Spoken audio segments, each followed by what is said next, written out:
झारखंड के चंदौरी गांव में महेश और नरेश दो भाई रहते थे। महेश बड़ा था और नरेश छोटा। उनके माँ बाप दोनों ही गुजर गए थे।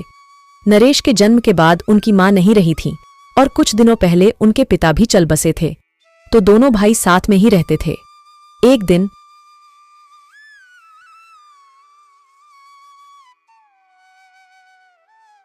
भैया, जब तक पिताजी थे तब तक हम दोनों लोग पढ़ रहे थे, पर अब कैसे पढ़ाई करेंगे? हमारे पास इतने पैसे भी नहीं हैं कि हम पढ़ाई कर सकें।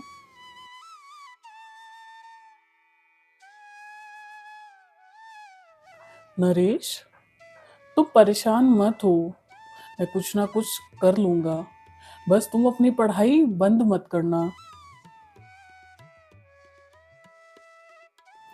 पर भैया, आप क्या करेंगे और कैसे करेंगे?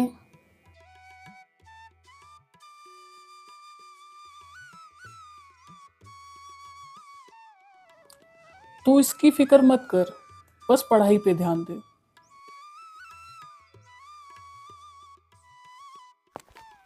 इतना कहकर महेश वहां से चला जाता है। महेश ने बस 12वीं तक पढ़ाई कर पाई थी अभी, और महेश को अभी से काम की खोज में निकलना पड़ा है, क्योंकि अगर वो काम नहीं करेगा तो नरेश भी नहीं पढ़ पाएगा, और बिना पढ़े लोगों के लिए काम मिलना भी मुश्किल का काम है। महेश के पिता गांव में ही एक चाय की दुकान पर सामान और साफ सफाई का काम करते थे।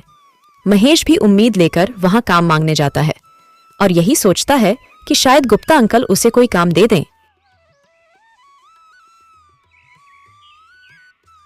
काका, मैं आपके यहाँ काम मांगने आया हूँ। जो काम पिताजी करते थे वो काम भी कर दिया करूँगा, और चाय का भी जो काम होगा वो भी कर दूंगा। बस आप मुझे काम पे रख दो।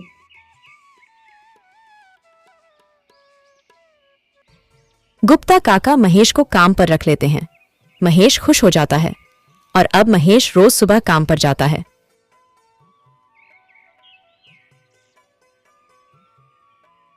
वहां पूरे दिन बर्तन धोता, चाय बनाता और ग्राहक को चाय देता।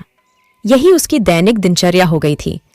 वहीं दूसरी तरफ नरेश रोज अपने स्कूल जाता और शाम को पढ़ाई करता।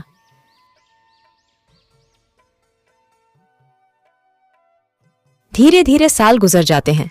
महेश अभी भी दुकान में ही काम करता है, और अब नरेश ने कॉलेज भी खत्म कर लिया था। एक शाम जब महेश काम से वापस घर आता है,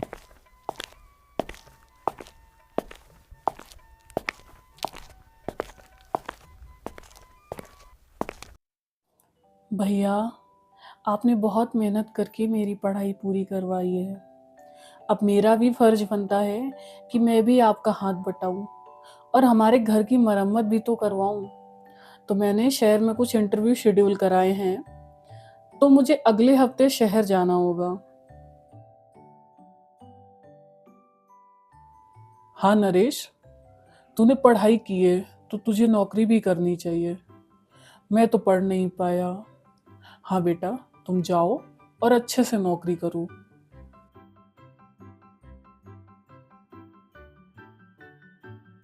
नरेश अगले हफ्ते इंटरव्यू देता है और वो सेलेक्ट हो जाता है। वहां उसकी पगार भी अच्छी होती है।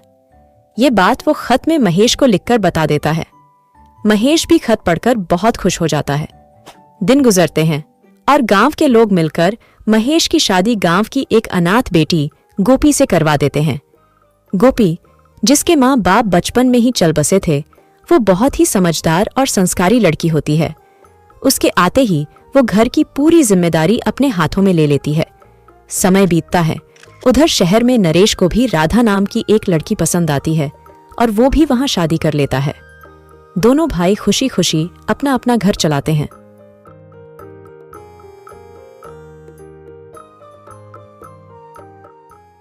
पर एक समस्या थी।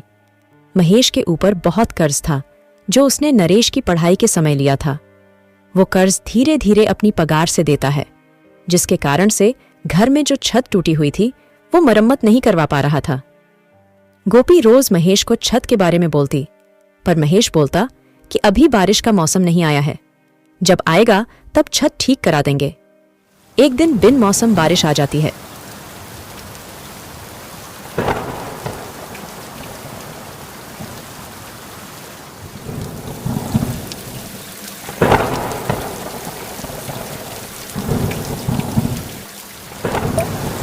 गोपी देखती है कि पूरे घर में छत से पानी टपक रहा है।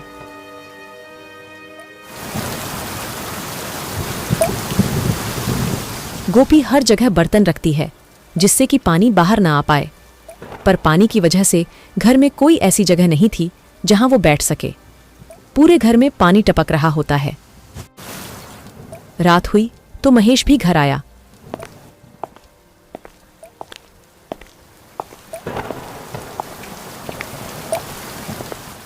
और घर की हालत देखकर वो परेशान होकर बैठ गया।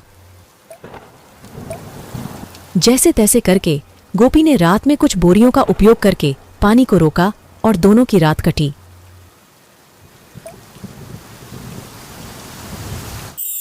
सुबह हुई तब गोपी महेश से बोलती है,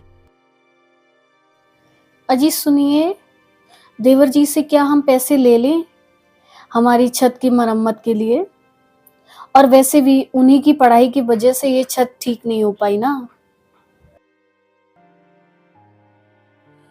अरे नहीं भाग्यवान, नरेश की भी तो बहुत खर्चे होंगे। शहर में रहता है, बीवी वाला है और अपना घर भी नहीं है, तो कुछ नहीं बचता होगा। हमें ही कुछ सोचना पड़ेगा। सुनिए जी, मेरे दिमाग में एक विचार आया है।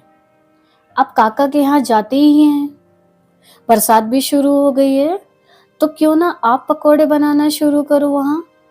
जब चाय के साथ पकौड़े मिलेंगे लोगों को तो लोग और आएंगे, और जिससे जो पैसे आएंगे वो हम अपनी छत की मरम्मत करा लेंगे।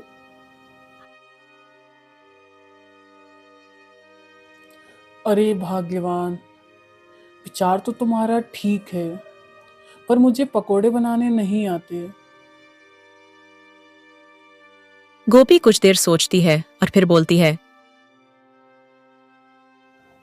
क्यों ना मैं काका से बात करके अलग पकौड़े बनाऊं, जिससे कि पकौड़े के पैसे हमारे पास ही आएंगे और लोग पकौड़े देखकर चाय भी पी लेंगे।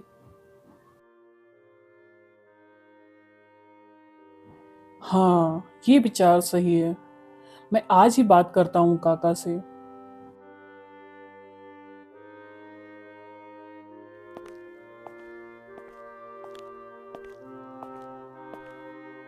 महेश गुप्ता काका से बात करता है और काका को इससे कोई समस्या नहीं होती है, क्योंकि पकौड़े देखकर ग्राहक और आएंगे, इससे आमदनी और बढ़ेगी।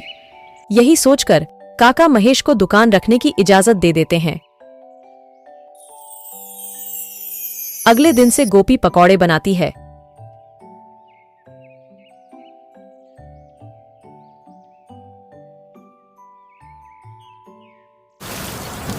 और भगवान की कृपा से बारिश भी खूब होती है, जिससे कि ग्राहक चाय की दुकान पे आने लगते हैं। जो लोग भी चाय की दुकान पर आते हैं वो पकौड़े जरूर खाते हैं, और जो पकौड़े देखता वो चाय जरूर लेता। इस प्रकार काका और गोपी दोनों का फायदा होता है।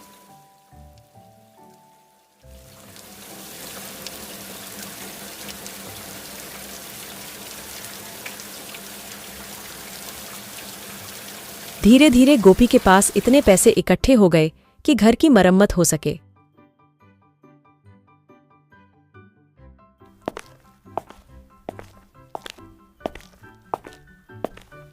फिर जब बारिश रुक जाती है तो महेश घर की मरम्मत करा देता है।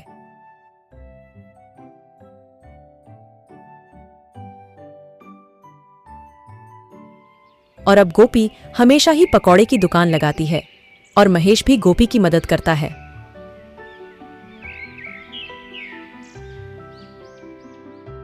उधर नरेश अपनी पत्नी के साथ खुशी खुशी रहता है। दोस्तों, इस कहानी से हमें ये सीख मिलती है कि जब भी हमारे ऊपर मुसीबत आए तो हमें अपना आपा नहीं खोना चाहिए और तसल्ली से काम करना चाहिए, क्योंकि जहां चाह वहां राह है